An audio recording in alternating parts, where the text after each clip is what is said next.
نحمدہ و نصلی علی رسول الکریم بسم اللہ الرحمن الرحیم۔ عزیز طلبہ، آج کی ہم اس ویڈیو کے اندر اسم فاعل اور فاعل میں فرق، جیسا کہ پیچھے اسم فاعل کا تذکرہ چل رہا تھا اور اس کے ساتھ ساتھ ہم اسم مفعول کو بھی پڑھیں گے، تو پہلے صفحہ نمبر اس کا بنتا ہے صفحہ نمبر 6۔ تو پہلے ہم اسم فاعل اور فاعل میں فرق مثالوں سے ذرا اس فرق کو واضح طور پر ذہن نشین کر لیجئے گا۔ جی، پہلا فرق یہ ہے، اسم فاعل بنایا جاتا ہے لیکن فاعل بنایا نہیں جاتا، بلکہ اس سے صرف فعل واقع ہوتا ہے۔ دیکھیں، اسم فاعل بنایا جاتا ہے جیسے لکھنے والا، اس کو لکھنا سے بنایا، لکھنا مصدر تھا، اس سے لکھنے والا بنایا، تو یہ اسم فاعل ہو گیا، لیکن فاعل بنایا نہیں جاتا۔ اب زید لفظ ہے، یہ فاعل بنتا ہے مثالوں کے اندر۔ حامد لفظ ہے، یہ مثالوں کے اندر فاعل بنتا ہے۔ اب یہ فاعل کو کس سے بنایا؟ زینب ہے، رقیہ ہے، کوئی بھی نام ہے ہم نے بنایا، تو اب وہ کس سے بنا ہے، کس لفظ سے بنا ہے، کوئی پتہ نہیں ہے۔ مطلب ایک نام ہے، بس اسم ہے، ناؤن ہے یہ۔ تو اسم فاعل اور فاعل کے اندر یہ فرق ہو گیا۔ پہلا فرق کہ اسم فاعل بنایا جاتا ہے، فاعل بنایا نہیں جاتا۔ دوسرا فرق یہ ہے، اسم فاعل وہ ہے جو فاعل کو ظاہر کرے، جبکہ فاعل کام کرنے والے کو کہتے ہیں۔ یعنی اسم فاعل وہ ہے جو فاعل کو ظاہر کرے، جیسے زید لکھنے والا۔ اب اس میں لکھنے والا یہ اسم فاعل ہے جو کہ زید کو بتا رہا ہے۔ اب زید کی جگہ پر کوئی اور نام بھی استعمال کر سکتے ہیں۔ اسم فاعل زید لکھنے والا، لکھنے والا یہ اسم فاعل ہے جو کہ زید کو بتا رہا ہے، زید کے بارے میں بتا رہا ہے۔ ہم نام کوئی اور استعمال کر لیتے ہیں، زینب لکھنے والی۔ اب لکھنے والی یہ اسم فاعل ہے اور زینب کے بارے میں یعنی فاعل کے بارے میں بتا رہی ہے۔ اور فاعل کس کو کہتے ہیں؟ کام کرنے والے کو فاعل کہتے ہیں۔ یعنی لکھنے والی زینب ہے، کوئی اور نہیں، لکھنے والا زید ہے، کوئی اور نہیں۔ جو مثال کے اندر ہم نام کو سلیکٹ کریں گے، ہم نام چن لیں گے، اسی نام کے مطابق ہم نے بات کرنی ہے، کسی اور نام کے مطابق بات نہیں کرنی ہم نے۔ جی، تیسرا فرق یہ ہے، اسم فاعل کو فاعل کی جگہ استعمال کر سکتے ہیں، لیکن فاعل کبھی اسم فاعل کی جگہ استعمال نہیں ہو سکتا۔ دیکھیں، اس کی مثال میں نے دی ہے، کتاب کے اندر نہیں لکھی ہوئی دوسری مثال۔ اسم فاعل کو فاعل کی جگہ استعمال کر سکتے ہیں، جیسے لکھنے والے نے خط لکھا۔ اب یہ تو مثال دی ہوئی ہے، لیکن اگلی مثال نہیں دی کتاب کے اندر۔ لکھنے والے نے خط لکھا، گویا لفظ لکھنے والا یہ اسم فاعل ہے۔ تو بتا کیا رہے تھے؟ اسم فاعل کو فاعل کی جگہ پر استعمال کر سکتے ہیں۔ زید نے خط لکھا، اب زید کی جگہ پر یعنی فاعل کی جگہ پر اسم فاعل کو استعمال کر دیا، لیکن اسم فاعل کی جگہ پر فاعل کو استعمال نہیں کر سکتے۔ جیسے مثال دیکھیں، زید لکھنے والے نے خط لکھا۔ اب اس مثال میں زید فاعل، لکھنے والا اسم فاعل ہے۔ اب اگر ہم یہاں پر جو بات ہماری چل رہی ہے کہ فاعل کو اسم فاعل کی جگہ پر استعمال نہیں کر سکتے، اب زید فاعل ہے، لکھنے والا اسم فاعل ہے، اب اسم فاعل کی جگہ پر فاعل استعمال نہیں کر سکتے۔ مطلب اگر ہم یہ کہیں کہ زید لکھنے والے نے لکھا، اسم فاعل لکھنے والے، اس کی جگہ پر ہم پھر زید کو لے آئیں، تو مثال یوں بن جائے گی، زید نے خط لکھا۔ اب زید نے خط لکھا تو زید 2 بار آ گیا، تو یہ مثال غلط بن جائے گی۔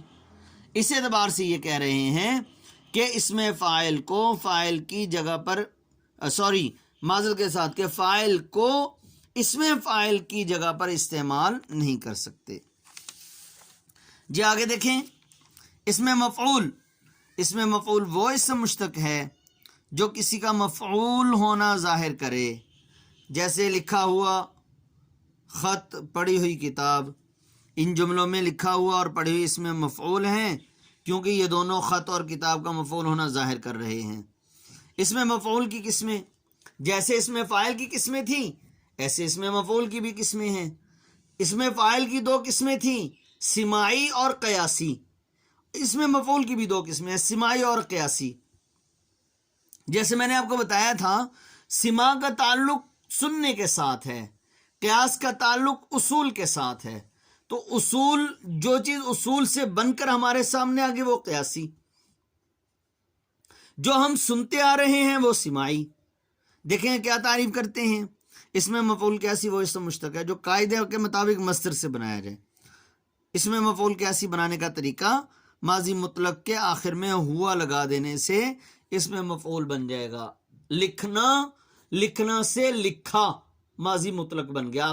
آگے فعل ماضی کی اقسام بھی آئیں گی اور اس کا لکھنے کا طریقہ بھی آئے گا، سارا طریقہ بتائیں گے۔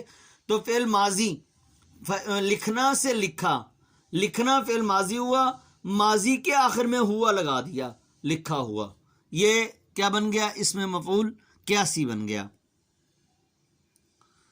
اور لکھی ہوئی، پڑھنا سے پڑھا ہوا، پڑھی ہوئی اس میں مفعول بن گئے۔ اس میں مفعول سماعی وہ اسم ہے جو کسی قاعدے سے نہیں بنایا جاتا لیکن معنی اس میں مفعول کے دیتا ہے، یعنی جس طرح سے ہم نے سنا اسی طرح سے ہم بولتے جا رہے ہیں، اور جس طرح سے ہم بول رہے ہیں اسی طرح آگے ہمارے بچے، ہمارے سٹوڈنٹس، ہمیں فالو کرنے والے، وہ اسی طرح وہ الفاظ کو بولیں گے۔ جیسے مثال کے طور پر نکٹا، ناکٹا ہوا، کن چھدا، کان میں سوراخ کیا ہوا، بیاہتا، شادی کی ہوئی، دکھی، ستایا ہوا۔ اب یہ سارے کے سارے الفاظ ہم نے ایسے ہی سنے، آگے ہم بھی بولیں گے، اور آگے ہم سے جو سن لیں گے وہ بھی آگے انہی الفاظ کو اسی طرح دہرائیں گے۔ سماع، سننے کے ساتھ تعلق ہے اس کا۔ فارسی کے اسم مفعول اردو میں بھی استعمال ہوتے ہیں۔ اندوختہ، جمع کیا ہوا، آموختہ، پڑھا ہوا، آزمودہ، آزمایا ہوا، شنیدہ، سنا ہوا۔ جی عربی کے اسم مفعول اردو میں کثرت سے استعمال ہوتے ہیں، مفعول کے وزن پر مظلوم، مخلوق، معبود، معلوم، مقتول۔ مفتعل کے وزن پر مقتدر، منتشر، منتخب، منتظر۔ جی اس میں مفعول اور مفعول میں فرق بتا رہے ہیں۔ جی پہلا فرق یہ ہے، اس میں مفعول وہ ہے جو مفعول کو ظاہر کرے، اور مفعول اسے کہتے ہیں جس پر کوئی کام واقع ہوا۔ دیکھیں مثال دیکھیں، اس میں مفعول وہ ہے جو مفعول کو ظاہر کرے، جیسے اسلم نے پڑھی ہوئی کتاب پڑھی، اسلم نے پڑھی ہوئی کتاب کو اٹھایا۔ مثال اس طرح بیان کر لیں، اسلم نے پڑھی ہوئی کتاب کو رکھا۔ اب دیکھیں یہاں پر اسم میں مفعول جو مفعول کو ظاہر کرے، مفعول کیا ہے، کتاب، پڑھی ہوئی اس میں مفعول ہے۔ اب کتاب جو ہے یعنی اسلم نے اس کتاب کو اٹھایا، اس مفعول کو اٹھایا، اس کتاب کو اٹھایا جو کہ پہلے پڑھی جا چکی تھی، اور مفعول اس کو کہتے ہیں جس پر کوئی فعل واقع ہوا۔ اٹھانے کا کام کس پر ہوا، کتاب پر، تو جس پر کام واقع ہوا وہ مفعول بن گیا۔ جی دوسرا ہے، اس مفعول مصدر سے بنایا جاتا ہے، پڑھی ہوئی، پڑھنا سے بنایا گیا لیکن مفعول بنایا نہیں جاتا۔ اب کتاب کا لفظ کس سے بنا ہے کوئی پتہ نہیں ہے، تو مفعول کو بنایا نہیں جاتا۔ نمبر 3، اسم مفعول کی جگہ، اسم مفعول کو مفعول کی جگہ استعمال کر سکتے ہیں لیکن مفعول کبھی اسم مفعول کی جگہ استعمال نہیں ہو سکتا۔ میں نے لکھا ہوا، دیکھیں مثال کیا لکھی ہوئی ہے،